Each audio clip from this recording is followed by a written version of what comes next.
Hello दोस्तों, नमस्कार। स्वागत है आप सभी का अपने YouTube channel Avinash sir GS वाला में। दोस्तों, मैं लगातार आप लोगों को एसएससी जीडी के लिए जीके जीएस का क्लास, करंट अफेयर्स का क्लास, हिंदी का क्लास दे रहा हूं। साथ ही साथ मैंने आप लोगों को गणित का भी वीडियो मैंने दे दिया है। दोस्तों, आज मैं फिर से एक नए वीडियो के साथ आप लोगों के सामने उपस्थित हूं। और दोस्तों, आज हम लोग इस वीडियो में एसएससी जीडी में पूछे गए प्रीवियस ईयर के कुछ महत्वपूर्ण प्रश्नों पर चर्चा करने वाले हैं। तो आइए दोस्तों, बिना देर किए हुए इन प्रश्नों को हम लोग समझते हैं और देखते हैं। दोस्तों, सबसे पहला क्वेश्चन है लोकप्रिय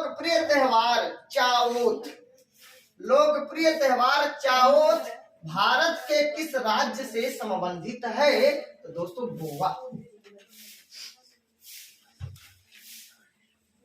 गोवा की राजधानी पणजी और क्षेत्रफल के आधार पर सबसे छोटा राज्य गोवा है। गोवा में विधानसभा की 40 सीटें हैं, याद रखिएगा।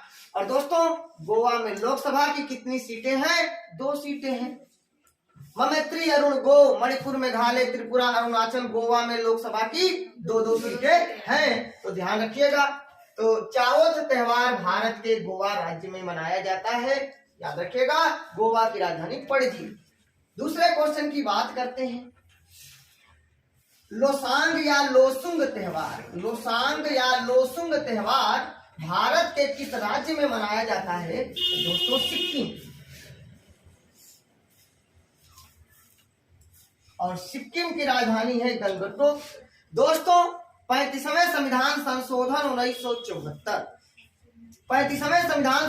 1974 के द्वारा सिक्किम को सह राज्य का दर्जा दिया गया।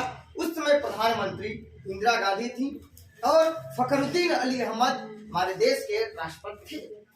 दोस्तों, 36वां संविधान संशोधन 1975 के द्वारा सिक्किम को पूर्ण राज्य का दर्जा प्रदान किया गया और कहा गया कि सिक्किम भारत का अभिन्न राज्य है, अर्थात पूर्ण राज्य का दर्जा प्रदान किया गया। तो 2 प्रश्न याद रखिएगा। 35वें संविधान संशोधन के द्वारा सिक्किम को सह राज्य का दर्जा दिया गया और 36वें संविधान संशोधन के द्वारा सिक्किम को पूर्ण राज्य का दर्जा प्रदान किया गया। दोस्तों, याद रखिएगा, सिक्किम को भारत में मिलाया गया तो अनुच्छेद 2 का पालन किया गया। उत्तराखंड, छत्तीसगढ़ और झारखंड को जब भारत से, अच्छा दोस्तों, उत्तराखंड को उत्तर प्रदेश से, छत्तीसगढ़ को मध्य प्रदेश से और झारखंड को बिहार से अलग किया गया तो अनुच्छेद 3 का पालन हुआ। दोस्तों, इस पर भी हम बात करेंगे डिटेल्स में। तो अभी फिलहाल इतना जानिए, सिक्किम को भारत में मिलाने के लिए अनुच्छेद 2 का पालन किया गया और सिक्किम की राजधानी गंगटोक है। 35वें संविधान संशोधन के द्वारा सह राज्य का दर्जा प्रदान किया गया, जबकि 36वें संविधान संशोधन के द्वारा पूर्ण राज्य का दर्जा प्रदान किया गया और कहा गया सिक्किम भारत का अभिन्न अंग है। जब सिक्किम को भारत में मिलाया गया 1975 में, तब हमारे देश की प्रधानमंत्री श्रीमती इंदिरा गांधी थी, जो भारत की बनने वाली पहली महिला प्रधानमंत्री थी। और जब प्रधानमंत्री इंदिरा गांधी पहली बार जब प्रधानमंत्री बनी 1966 में, तब वो राज्यसभा की सदस्य थी। इंदिरा गांधी भारत की ऐसी महिला है जिनकी हत्या दिल्ली में हुई।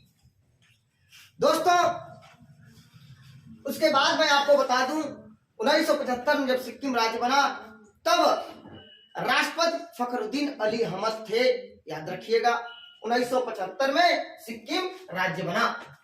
अगले क्वेश्चन की बात कर लेते हैं। हाँ, एक बात और बता दे, ये जो लोसांग और लोसुंग जो त्योहार है, लेप्चा और भोटिया जनजाति के लोगों द्वारा मनाया जाता है और इनको लोसांग और लोसुंग को नामसुंग भी कहा जाता है। नामसुंग। तो दोस्तों, लोसांग, लोसुंग या नामसुंग कहाँ मनाया जाता है त्योहार? तो सिक्किम में मनाया जाता है। हमारे एक एक शब्द पर, एक एक वर्ड पर आप लोग ध्यान दीजिएगा, एक एक लेक्चर अच्छे से सुनिएगा।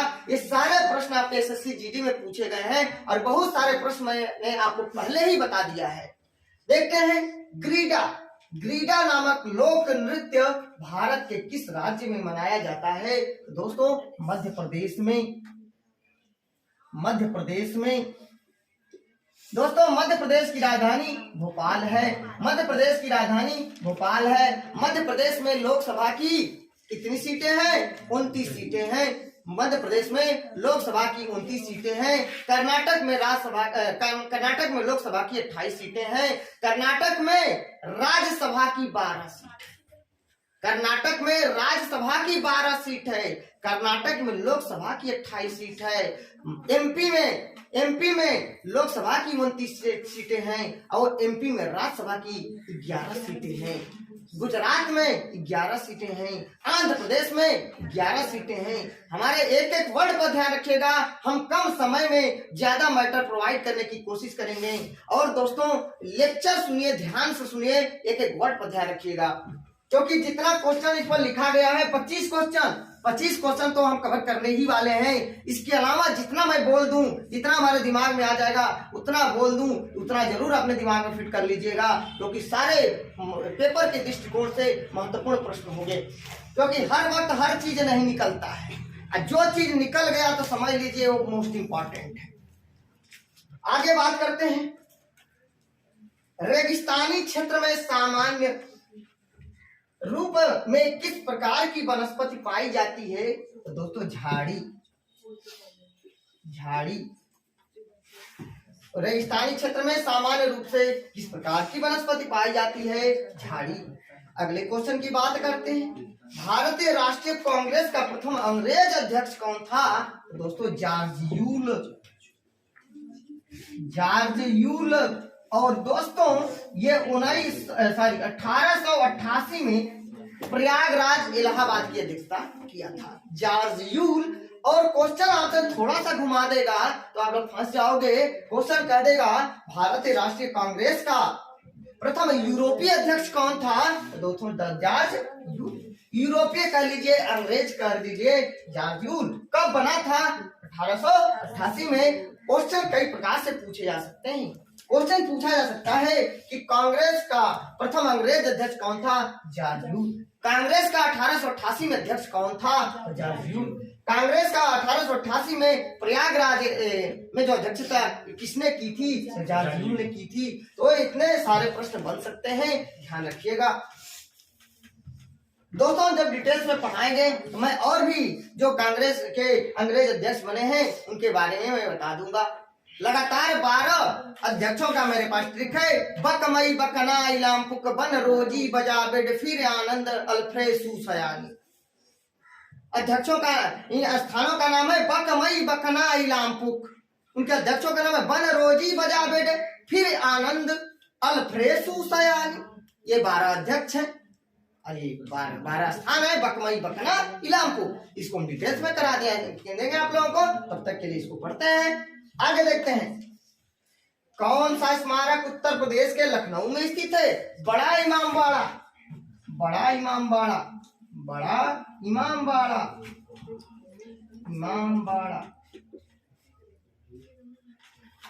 दोस्तों हर जगह केवल ट्रिक से ही नहीं काम चलेगा, इसलिए जहां पे ट्रिक की आवश्यकता है वहां पे आपको ट्रिक दिया जाएगा, जहां पे आपको कॉन्सेप्ट की जरूरत है वहां कॉन्सेप्ट दिया जाएगा। तो देखिए ध्यान से, उत्तर प्रदेश का सबसे बड़ा अर्थात लखनऊ में जो स्थित है वह स्मारक कौन है? बड़ा इमामबाड़ा है। नवाबों की नगरी लखनऊ कहा जाता है, नवाबों की नगरी। दोस्तों एक बात और मेरे दिमाग में आ गई, ललित किसकी उन्नत किस्म है? तो अमरूद की है। इसकी है? अमरूद की है। वो भी याद कर लीजिए। जो चीज मेरे दिमाग में आए उसको बोलते जाऊं, उसको आप लोग नोट करते जाएंगे, कोई दिक्कत नहीं है। आगे बढ़ते हैं। पुर्तगालियों ने गोवा पर किस वर्ष विजय प्राप्त की थी? पुर्तगालियों ने गोवा पर किस वर्ष विजय प्राप्त की थी? दोस्तों 1510 में।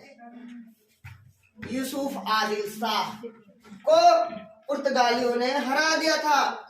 यूसुफ आदिल शाह को, बीजापुर के शासक यूसुफ आदिल शाह को पुर्तगालियों ने हरा दिया और 1510 में गोवा पर कब्जा कर लिया। तो ध्यान रखिएगा, यूसुफ आदिल शाह। क्वेश्चन पूछा जाएगा कि गोवा का शासक कौन था 1510 में? यूसुफ आदिल शाह। और यूसुफ आदिल शाह को किसने पराजित किया? पुर्तगालियों ने पराजित किया। यूसुफ आदिल शाह से पुर्तगालियों ने 1510 में कौन से राज्य को छीना था? तो गोवा को छीना था। कितने तरह से क्वेश्चन घुमा देगा अगर मैं ये बताया हूँ और क्वेश्चन थोड़ा सा घुमा देगा तो स्टूडेंट यही कहता है कि ये तो हम पढ़े ही नहीं है, ये तो सर जी बताया ही नहीं है। तो थोड़ा सा ध्यान से पढ़िए, हर प्रश्न का उत्तर आपको मिलेगा। अगले क्वेश्चन की बात करते हैं। सारा मैंने बता दिया है और आज सारे पेपर में आए हुए हैं। आगे बढ़ते हैं। स्वतंत्र अवध राज्य की नींव किसने रखी थी? तो सआदत खान। सआदत खान, सआदत खान, आदत खान, सआदत खान। चिनकिलिच खान दोस्तों किसकी स्थापना किए थे? चिनकिलिच खान हैदराबाद। चिनकिलिच खान हैदराबाद की है। अंगियार, अंगियार ने किसकी स्थापना किया था? मुंबई की। अंगियार मुंबई की। जॉब चारनाक दिल्ली कलकत्ता का संस्थापक था। जॉब चारनाक कलकत्ता का संस्थापक था। जॉब चारनाक कलकत्ता का संस्थापक था। अंगियार मुंबई का था। है। चिनकिलिच खान हैदराबाद का संस्थापक। सआदत खान जो अवध राज्य का संस्थापक थे। तो ये ध्यान रखिए, मेरी हर बात ध्यान रखिएगा। अगला क्वेश्चन है दोस्तों, मैंने आप लोगों को बार बार बताया है कि कालीबंगा से जुता हुआ खेत का साक्ष्य मिला है। कालीबंगा से जुता हुआ खेत का साक्ष्य मिला है। कालीबंगा राजस्थान में है। कालीबंगा का अर्थ काले रंग की चूड़ियां होता है। काले रंग की चूड़ियां होता है। कालीबंगा घग्गर नदी के तट पर अवस्थित है राजस्थान में। ठीक है। और मैंने ये भी आपको बताया है कि काले रंग के चूड़ियां अर्थात काले घर में जो है काले रंग की साया मंडरा रही थी, तो बीबी ने अमला को थप्पड़ मार दिया अर्थात बीबी लाल बीके थापड़ और अमलानंद घोष जो है कालीबंगा की खोज किए हैं। अब यहाँ पे क्वेश्चन थोड़ा सा घुमाया है। क्या घुमाया है कि हड़प्पा स्थल पर कहाँ हल रेखाओं के निशान खोजे गए हैं। हमने आपको बताया है जुता हुआ खेत का साक्ष्य कहाँ से मिला है, और इसने घुमा दिया हल रेखाओं के निशान कहाँ से मिले हैं। तो कहाँ से? कालीबंगा से। देखिए थोड़ा सा हल्का से घुमाया है कि हल रेखाओं के निशान। हमने बताया है आपको जुता हुआ खेत का साक्ष्य कहाँ से मिला है, तो कालीबंगा से मिला है। क्वेश्चन को बड़ी शानदार तरीके से अच्छे से हल करना है आपको। कालीबंगा, चलिए कालीबंगा, बीबी लाल बीके थापड़ और अमलानंद घोष। ठीक है, आ जाओ भाई आगे आ जाओ।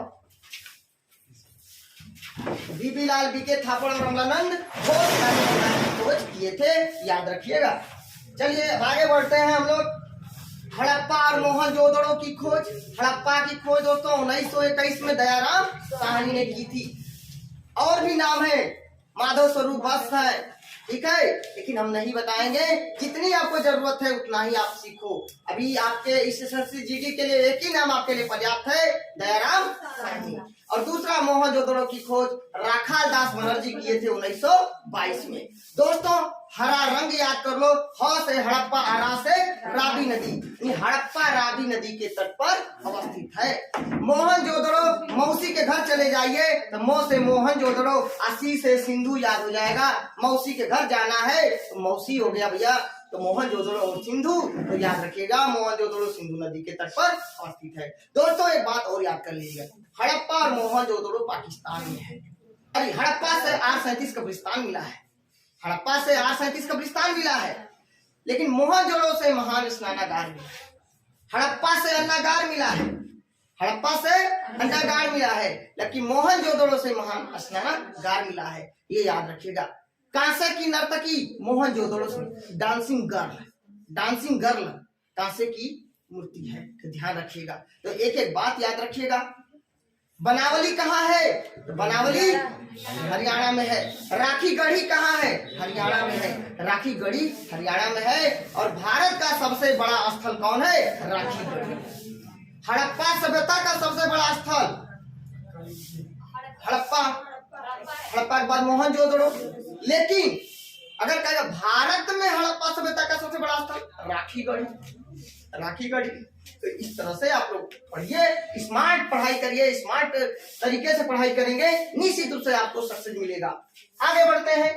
सिंधु घाटी सभ्यता की, सिंधु घाटी सभ्यता की डांसिंग गर्ल की मूर्ति ढाली गई है।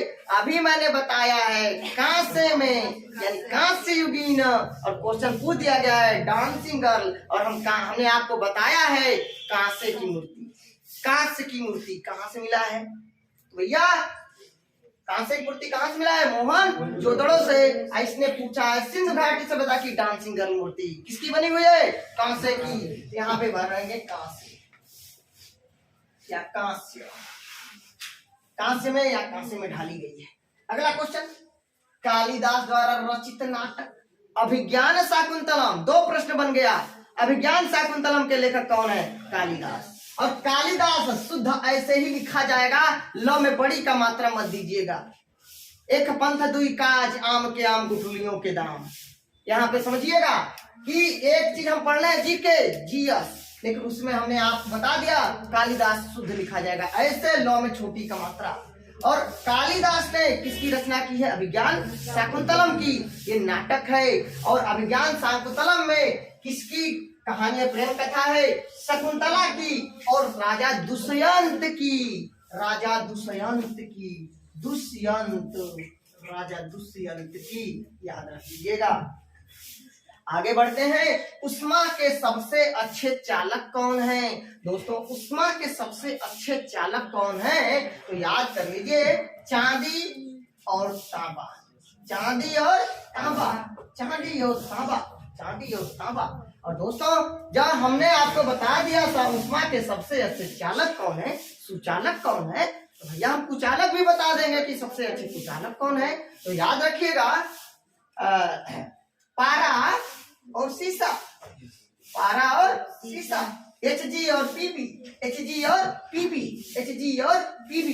बाबू अब यहाँ पे आप ये भी याद कर लो, चांदी, चांदी का क्या होता है? Ag, चांदी का Ag, और तांबा का Cu, सोना का Au। इस सब सारे पेपर में पूछे गए हैं। तो भाई तो दोस्तों आपने पढ़ा उष्मा के सबसे अच्छे चालक या सुचालक चांदी और तांबा। चांदी का Ag और तांबा का Cu, कहां पर?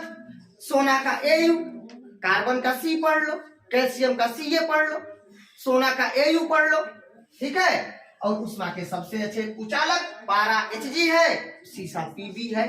याद कर लीजिए, ऐसे सारे पेपर में पूछे गए हैं, याद रखिएगा। सोना का तो पूछा ही गया है, Au। चलिए आगे बढ़ते हैं।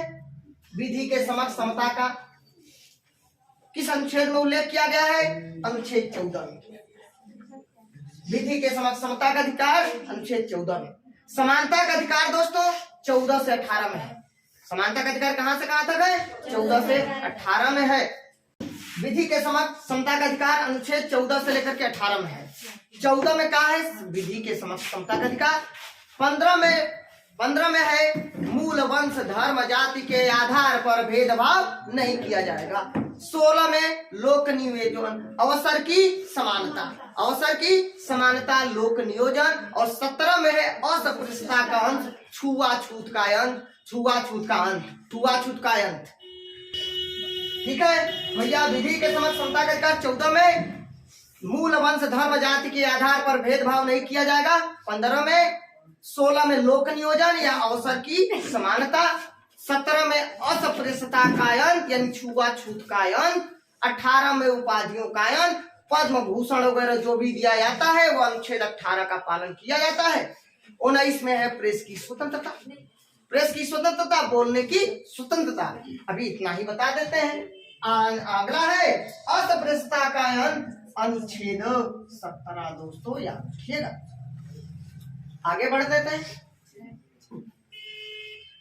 दिखाई दे रहा है कासिम? कोई दिक्कत नहीं यहाँ? स्पष्ट। आगे देखते हैं, क्षय रोग किसके कारण होता है? दोस्तों मैंने इसको बता दिया है आप लोगों को। टीटी का कोटा है वो सिडनी के प्लेग्राउंड में, ट्रिक मैंने बता रखा है। टीटी का कोटा है वो सिडनी के प्लेग्राउंड में। अर्थात दोस्तों बैक्टीरिया में टीटी का कोटा है वो सिडनी के प्लेग्राउंड में।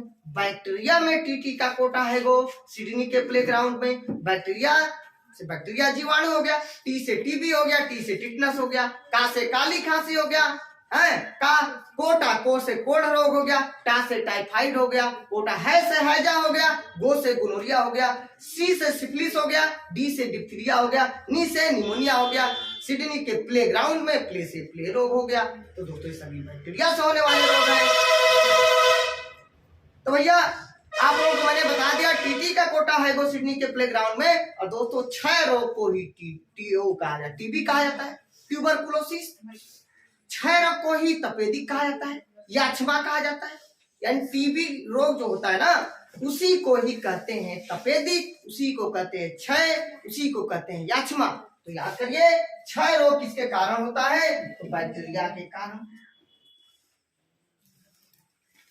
बैक्टीरिया के कारण। और कौन सी बैक्टीरिया है दोस्तों? Mycobacterium tuberculosis. माइकोबैक्टीरियम ट्यूबरकुलोसिस लिख ही देते हैं भाई।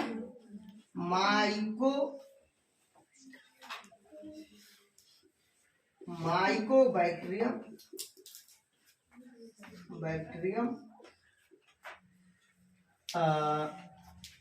Mycobacterium tuberculosis.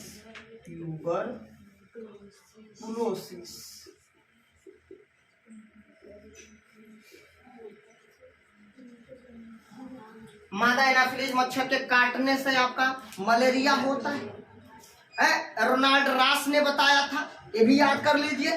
रोनाल्ड रास ने बताया था कि मादा एनाफिलीज मच्छर के काटने से मलेरिया होता है। क्यूलेक्स मच्छर के काटने से डेंगू होता है। क्यूलेक्स मच्छर काटने से डेंगू होता है, याद रखिए।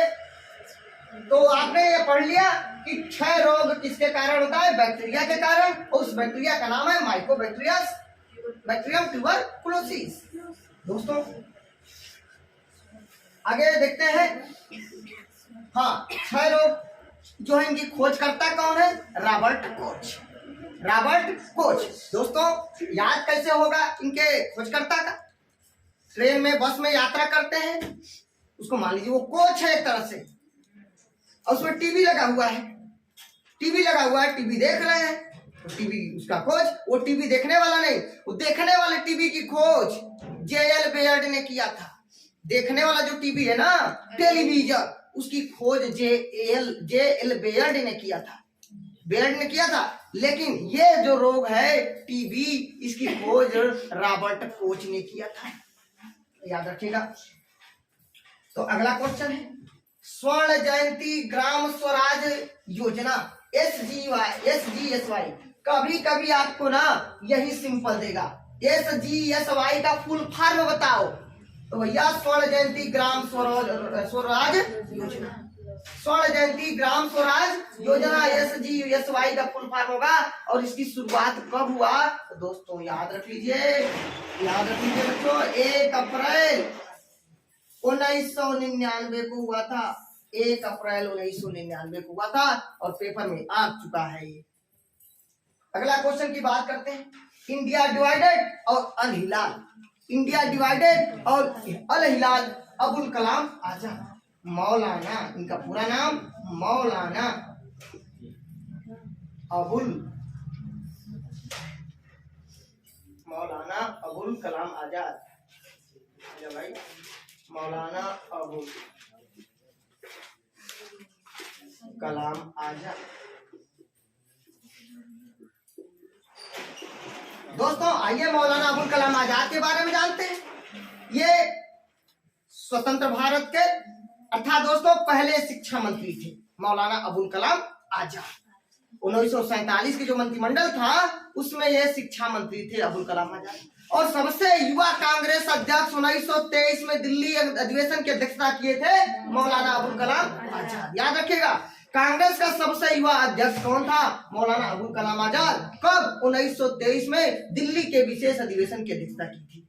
दूसरी बात, 1940 से लेकर 1945 तक सबसे लंबे समय तक कांग्रेस अध्यक्ष रहने वाले व्यक्ति हैं मौलाना अबुल कलाम आजाद। याद रखिएगा, दोनों महत्वपूर्ण प्रश्न। अगला प्रश्न, भारत छोड़ो आंदोलन जब हुआ उस समय कांग्रेस का अध्यक्ष कौन था? मौलाना अबुल कलाम आजाद। दोस्तों भारत छोड़ो आंदोलन की शुरुआत 9 अगस्त 1942 को हुआ। भारत छोड़ो का नारा दिया था यूसुफ मेहर अली ने। अगर ये ऑप्शन में यूसुफ मेहर अली न हो तब गांधी जी मार सकते हैं, लेकिन यूसुफ मेहर अली भारत छोड़ो का नारा दिए थे, लिखे थे। नारा तो दिए थे, गांधी जी यूज किए थे, लेकिन लिखने का काम किया था यूसुफ मेहर अली। अगर यूसुफ मेहर अली ऑप्शन में न हो तब गांधी जी आप आंसर कर सकते हैं। दूसरा, करो या मरो का नारा कब दिया गया था? तो भारत छोड़ो आंदोलन के समय में दिया था, और इसको गांधी जी ने दिया था। याद रखिएगा, करो या मरो का नारा। आगे देखते हैं, राष्ट्रपिता महात्मा गांधी को सुभाष चंद्र बोस ने कहा था। सिंगापुर में दक्षिण एशिया में अस्थायी सरकार का गठन किया था और कहा था, हे भारत के राष्ट्रपिता, स्वतंत्रता की अंतिम लड़ाई, अंतिम जंग छिड़ चुकी है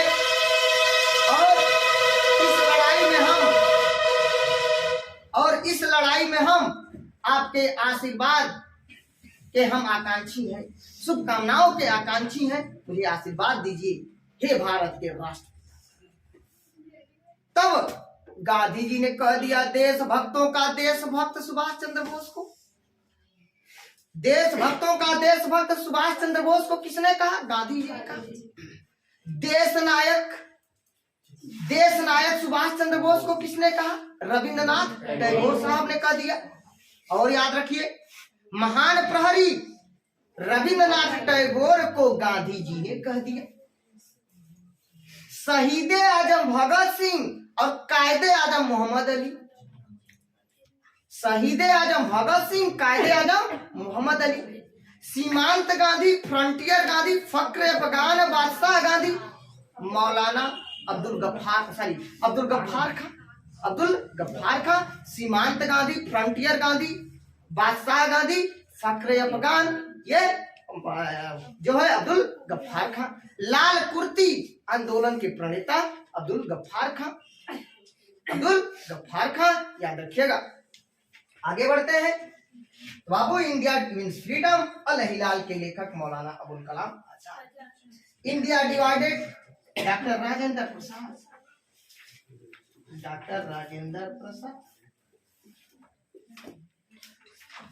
दोस्तों, संविधान सभा के प्रथम अस्थायी अध्यक्ष डॉक्टर राजेंद्र प्रसाद, संविधान सभा के अस्थायी अध्यक्ष डॉक्टर सच्चिदानंद सिन्हा। संप्रभुता संपन्न देश में क्वेश्चन घुमाया जा रहा है। देखो, आंसर सब आपको पता है, लेकिन क्वेश्चन कैसे घुमाया जा रहा है? संप्रभुता संपन्न देश में संविधान सभा के अध्यक्ष कौन थे? डॉक्टर राजेंद्र प्रसाद। हमारे देश को संप्रभुता मिल गई, तो संप्रभुता संपन्न देश में संविधान सभा के अध्यक्ष कौन थे? डॉक्टर राजेंद्र प्रसाद। क्वेश्चन थोड़ा सा घुमाया है। और याद रखिएगा, 24 जनवरी 1950 को संविधान सभा के सदस्यों के द्वारा डॉक्टर राजेंद्र प्रसाद को सर्वसम्मत से राष्ट्रपति निर्वाचित कर दिया गया। किसके द्वारा? संविधान सभा के सदस्यों के द्वारा। पंडित जवाहरलाल नेहरू ने डॉक्टर राजेंद्र प्रसाद के नाम का प्रस्ताव रखा कि हम डॉक्टर राजेंद्र प्रसाद को राष्ट्रपति के रूप में प्रस्तावित करते हैं। तुरंत वल्लभ भाई पटेल कैसे चुप रह सकते हैं? तुरंत वल्लभ भाई पटेल खड़े हुए, कहे मैं इनके नाम का समर्थन करता।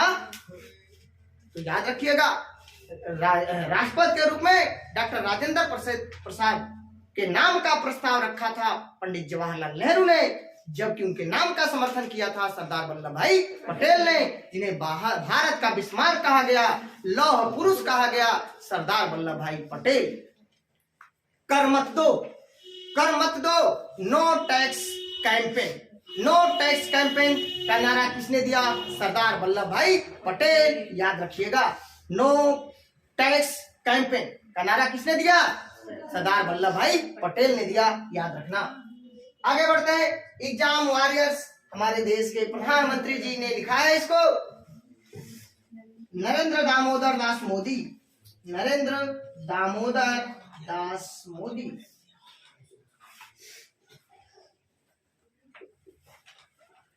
दोस्तों, दामोदर मोदी जी का नाम आया तो मैं बता दूं, नीति आयोग के ये अध्यक्ष हैं। नीति आयोग प्रथम अध्यक्ष थे और वर्तमान में यही है, जो कि नीति आयोग का पदेन अध्यक्ष प्रधानमंत्री होता है। और नीति आयोग के वर्तमान उपाध्यक्ष सुमन के बेरी हैं या सुमन कुमार बेरी हैं, याद रखिएगा। और नीति आयोग के सीईओ परमेश्वरन अय्यर हैं। परमेश्वरन अय्यर हैं, मैं बता चुका हूं, सारे पेपर वाले जिनको जिनको देना है ध्यान से मेरी बात सुनना, परमेश्वरन अय्यर हैं। उसके बाद दोस्तों मैं बता दूं, जय जवान जय किसान का नारा किसने दिया था? लाल बहादुर शास्त्री ने दिया। जय जवान जय किसान और जय जवान जय किसान जय विज्ञान का नारा अटल बिहारी वाजपेयी ने दिया था। और दोस्तों याद रखिएगा, जय जवान जय किसान जय विज्ञान जय अनुसंधान का नारा हमारे देश के प्रधानमंत्री जी ने दे दिया है, नरेंद्र मोदी जी ने। जय जवान जय किसान जय विज्ञान जय अनुसंधान, याद रखिएगा। तो आगे बढ़ते हैं हम लोग। राष्ट्रगान को सर्वप्रथम कांग्रेस के किस अधिवेशन में गाया गया था? दोस्तों 1911 में कांग्रेस का कलकत्ता में अधिवेशन हुआ था। कहां पे हुआ था? कलकत्ता में हुआ था। और जिसकी अध्यक्षता पंडित विशंधर नारायण ने की थी। पंडित विशंधर नारायण की अध्यक्षता में पहली बार राष्ट्रगान को गाया था। हमारा राष्ट्रगान है जन गण मन अधिनायक जय हे भारत भाग्य विधाता। और दोस्तों याद रखिएगा, जन गण मन को, हमारे राष्ट्रगान को, हमारे जो है देश के जो नेता थे रविंद्रनाथ टैगोर ने, रविंद्रनाथ टैगोर को दोस्तों विश्व कवि गुरु के नाम से जाना जाता है और साथ ही साथ गुरुदेव भी कहा गया है। तो याद रखिएगा, मोस्ट इंपॉर्टेंट क्वेश्चन, विश्व कवि गुरु गुरुदेव किसका उपनाम है? किसको कहा गया है? रविंद्रनाथ टैगोर को ब्रह्म बांधव उपाध्याय के द्वारा दिया गया है। ध्यान रखिएगा। आगे बढ़ते हैं। देश नायक के बारे में, महान प्रहरी के बारे में बता दिया। महान प्रहरी भी रविंद्रनाथ टैगोर को ही कहा गया है, गांधी जी के द्वारा। दोस्तों तो रविंद्रनाथ टैगोर ने 1911 में राष्ट्रगान को लिखा, राष्ट्रगान से लिखा। और ये कहां से लिया गया? गीतांजलि पत्रिका, गीतांजलि पुस्तक साहित्य से। और गीतांजलि के लेखक कौन है? रविंद्रनाथ टैगोर। गीतांजलि के लिए रविंद्रनाथ टैगोर को 1913 में नोबेल पुरस्कार दिया गया है। हाँ, कौन सा पुरस्कार दिया गया है? रविंद्रनाथ टैगोर को 1913 में साहित्य का नोबेल पुरस्कार दिया गया है, शांति का नोबेल पुरस्कार नहीं दिया गया है। ठीक है, साहित्य का नोबेल पुरस्कार दिया गया है 1913 में। दोस्तों इस जो राष्ट्रगान है इसका पहला प्रकाशन 1912 में तत्वबोधिनी पत्रिका में किया गया। याद रखिएगा, तत्वबोधिनी पत्रिका में किया गया। और रविंद्रनाथ टैगोर ने 1919 में राष्ट्रगान को का अंग्रेजी अनुवाद किया, the morning song of India. The morning song of India के नाम से 1919 में रविंद्रनाथ टैगोर ने इसका अंग्रेजी में अनुवाद किया। तो ध्यान रखिएगा सारी बातें। 1912 में राष्ट्रगान का प्रकाशन पहली बार कहां हुआ? तत्वबोधिनी पत्रिका में हुआ। याद रखिएगा। हाँ, राष्ट्रगान को दोस्तों गाने का समय है 52 सेकेंड, 52 सेकेंड। और न्यूनतम समय अगर पूछ दिया जाए तो 20 सेकेंड। और दोस्तों एक बात मुझे याद आ गई, मैं आपको बता देता हूँ। 24 जनवरी 1950 को 24 जनवरी 1950 को संविधान सभा के द्वारा इसको अंगीकृत किया गया, स्वीकार किया गया। याद रखिएगा, राष्ट्रीय गान। दोस्तों राष्ट्रीय गीत वंदे मातरम को हम लेक्चर देंगे अगले वीडियो में आप लोगों को बेहतरीन तरीके से, क्योंकि वीडियो बड़ा हो जाएगा तो आप लोग बोर हो जाओगे। आगे बढ़ते हैं हम लोग। द्रोणाचार्य पुरस्कार। द्रोणाचार्य गुरु थे भैया, कोच की भूमिका निभा रहे होंगे। तो भैया उत्कृष्ट कोच के रूप में, उत्कृष्ट के कोच हेतु, उत्कृष्ट कोच हेतु राष्ट्रीय और अंतर्राष्ट्रीय स्तर पर है जो ये शिक्षा देते हैं अपने शिष्यों को खेल में, तो इसीलिए द्रोणाचार्य पुरस्कार दिया जाता है। नेताजी बर्थ प्लेस संग्रहालय।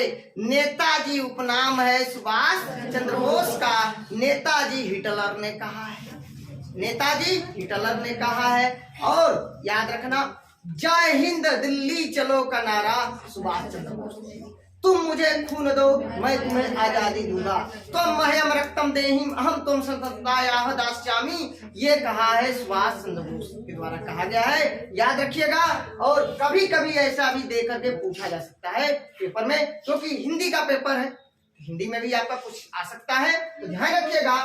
नेताजी बर्थ प्लेस, इसका मतलब ये बात स्पष्ट हो गई कि यह सुभाष चंद्र बोस से संबंधित है। तो भैया सुभाष चंद्र बोस का जन्म 23 जनवरी 1897 को उड़ीसा के कटक में हुआ था। तो भैया नेताजी बर्थ प्लेस संग्रहालय कहाँ है? कटक में है। और कटक कहाँ है? उड़ीसा में। और कटक क्यों फेमस है? केंद्रीय चावल अनुसंधान संस्थान कटक में, अंतरराष्ट्रीय चावल अनुसंधान संस्थान फिलीपींस की राजधानी मनीला में, और दक्षिण एशिया का पहला चावल अनुसंधान संस्थान वाराणसी में मोदी जी ने उद्घाटन किया। तो ये सारी बातें याद रखना। आगे बढ़ते हैं दोस्तों। 1965 में ज्ञानपीठ पुरस्कार पाने वाले भारतीय कौन है दोस्तों? जी कुरूप शंकर, जी कुरूप शंकर, जी कुरूप शंकर, जी कुरूप शंकर 1965 में ज्ञानपीठ पुरस्कार पाने वाले व्यक्ति हैं। दोस्तों मैंने आपको कल के वीडियो में बता ही दिया है, 57वां ज्ञानपीठ पुरस्कार दामोदर माउजो को दिया गया है। कोंकणी लेखक और ये मलयालम लेखक थे, याद रखिएगा। ज्ञानपीठ पुरस्कार जो जी कुरूप शंकर जी हैं, 1965 में ज्ञानपीठ पुरस्कार दिया गया इनको। और याद रखिएगा ये मलयालम कवि थे, लेखक थे।